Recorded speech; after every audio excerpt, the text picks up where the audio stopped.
నమో బుద్ధాయ. కిసా గౌతమిని సముదాయించుట.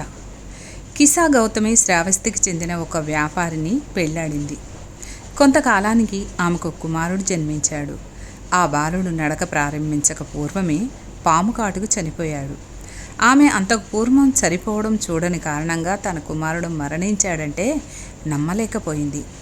ఆ బాల్ని పాము కాటు వేసిన చోట ఉబ్బి రక్తసిక్తమై ఉండడాన్ని చూసిన ఆమెకి తన కొడుకు చనిపోయినట్లు గమనించలేదు. అచేతనుడై ఉన్న ఆ బాలుడు భుజాన వేసుకొని దిక్కుతోచని స్థితిలో ఇల్లిల్లు తిరుగులాడుతుండగా చూచిన వారు ఆమె మతి స్థిమితాన్ని కోల్పోయిందని భావించారు. ఒక వృద్ధుడు ఆమెని ఎదురై అప్పుడు శ్రావస్తిలో ఉంటున్న గౌతమ్ దగ్గరికి బాలుని తీసుకుపోమ్మని సలహా ఇచ్చాడు. ఆ విధంగా ఆమె భగవాన్ వద్దకు వెళ్ళి తన కుమారుని ఏదైనా ఔషధం ఇవ్వమని కోరింది. భగవానుడు విని జరిగిందేమిటో గ్రహించాడు. ఆమె దుఃఖాన్ని అర్థం చేసుకున్నాడు.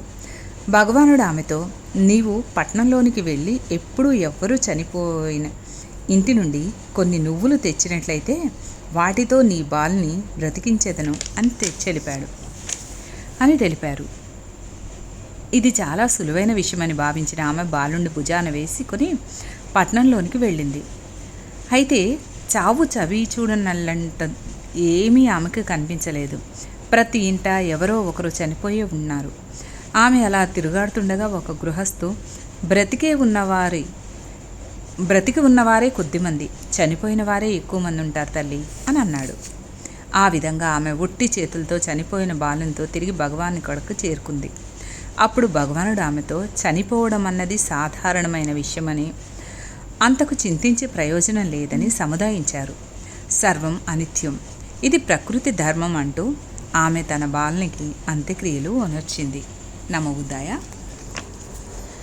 నమో తస్సా భగవతో అర్హతో సమ్మా సంబుద్ధస్సా బుద్ధం శరణం గచ్ఛామి ధమ్మం శరణం గచ్ఛామి